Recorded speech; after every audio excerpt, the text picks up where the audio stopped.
মা ইলিশ রক্ষায় মোংলার সুন্দরবন সংলগ্ন নদী এবং সমুদ্র উপকূলে অভিযান ও টহল কার্যক্রম চালাচ্ছে কোস্টগার্ড। এই মুহূর্তে পশুর চ্যানেলে আছেন সহকর্মী মাহমুদ হাসান। সরাসরি চলে যাচ্ছি তার কাছে।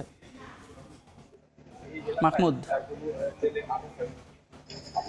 ইলিশ মাছের প্রজনন মৌসুম, তাই সেই ইলিশ মাছের বংশ বৃদ্ধি এবং মৎস্য সম্পদ রক্ষায় কিন্তু অভিযান শুরু করেছে কোস্টগার্ড। তবে মোংলা, পশুর নদী এবং সুন্দরবন সংলগ্ন যতগুলো নদী খাল রয়েছে সেই নদী খালগুলোই কিন্তু তারা কন্টিনিউ কিন্তু অভিযান চালিয়ে যাচ্ছে। আপনাদেরকে দেখাতে পাচ্ছি যে এই যে অভিযানের অংশ হিসাবে কিন্তু কোস্টগার্ড পশুর চ্যানেল, পশুর নদী এবং সুন্দরবন সংলগ্ন যতগুলো খাল রয়েছে সে খালগুলাই কিন্তু অব্যাহতভাবে তাদের অভিযান চালিয়ে যাচ্ছে। কারণ এখানে কিছু জেলে বেশে কিছু দুর্বৃত্ত আছে, তারা কিন্তু রাতের অন্ধকারে অথবা গোপনে তারা ইলিশ মাছ নিধন করে। কারণ হলো ইলিশ মাছ প্রজনন মৌসুম, এখানে ইলিশ মাছের ডিম ছাড়ার কিন্তু সময়, তাই এই ইলিশ মাছ রক্ষার্থে এরা কিন্তু অভিযান তারা অব্যাহত রেখেছে এবং আজ ভোর থেকেই কিন্তু তারা কিন্তু এই অভিযান চলমান রেখেছে। আপনাদেরকে দেখাতে পাচ্ছি যে এই অভিযানের অংশ হিসাবে সুন্দরবন শুধুমাত্র এই পশুর নদীতে ইলিশ রক্ষা নয়, সুন্দরবন সংলগ্ন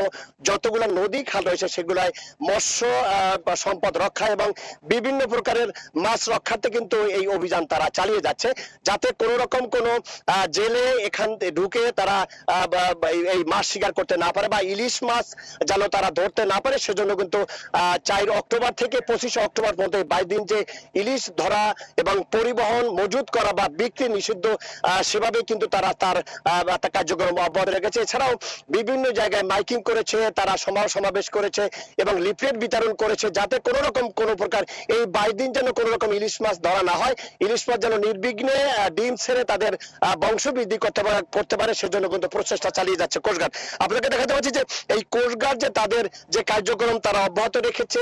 এছাড়া সুন্দরবনে যারা মাছ শিকার করে অর্থাৎ বিষ দিয়ে যেন মাছ শিকার করতে না পারে এবং মৎস্য সম্পদ রক্ষার্থে কিন্তু তারা নিরলসভাবে কাজ করে যাচ্ছে এবং এখানে যারা সেই জেলে দুর্বৃত্ত যারা এখানে মাছ ধরে মাছের বংশ নষ্ট করার চেষ্টা করছে তাদের বিরুদ্ধেও কিন্তু অভিযান তারা অব্যাহত রেখেছে এবং এই অভিযান তাদের যতদিন পর্যন্ত মৎস্য সম্পদ তাদের প্রজনন মৌসুম শেষ না হয় ততক্ষণ পর্যন্ত তাদের এই অভিযান অব্যাহত থাকবে। তবে এই ছিল আমার কাছে যে ইলিশ মৌসুমের মৎস্য সম্পদ রক্ষায় কোস্টগার্ডের অভিযানের সর্বশেষ তথ্য।